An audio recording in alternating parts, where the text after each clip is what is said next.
নমস্কার বন্ধুরা, আজকে বানাই শাহী পনির। শাহী পনিরে প্রথমে একটি কড়াইয়ের মধ্যে গোটা জিরা, তেজপাতা, দারচিনি, এলাচ দেওয়া হয়েছে।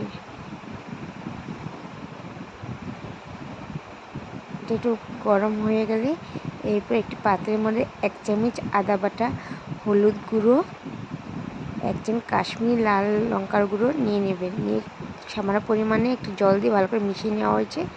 এখন ওটাকে কড়াইতে দেওয়া হয়েছে। এরপর 1 চামচ কাঁচা লঙ্কা বাটা,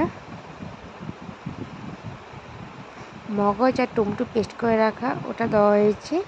দিয়ে ভালো করে নাড়িয়ে নেওয়া হলো। এরপর স্বাদ অনুযায়ী নুন দিয়ে আর সামান্য পরিমাণ চিনি দেওয়া হলো। 1 চামচ বাটার দিয়ে ভালো করে মিশিয়ে নেওয়া হলো। এরপর আগে থেকে ভেজে রাখা ক্যাপসিকামগুলো তার মধ্যে দিয়ে দিলাম। এরপর ভালো করে দেখুন নাড়িয়ে নিয়েছি। এরপর পনিরগুলো কেটে রাখা টুকরো পনিরগুলো দেওয়া হয়েছে তার মধ্যে, দিয়ে ভালো করে নাড়িয়ে নেওয়া হলো। এরপর আদা বাটি, দুধ, গরুর দুধ দেওয়া হলো আর সামান্য পরিমাণে একটু জল দেওয়া হয়েছে। দিয়ে এটাকে ভালো করে নাড়িয়ে নেবেন বন্ধুরা।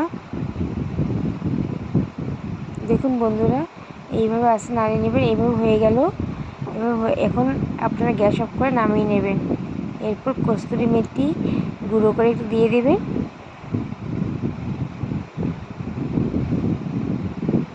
1 চামচ ঘি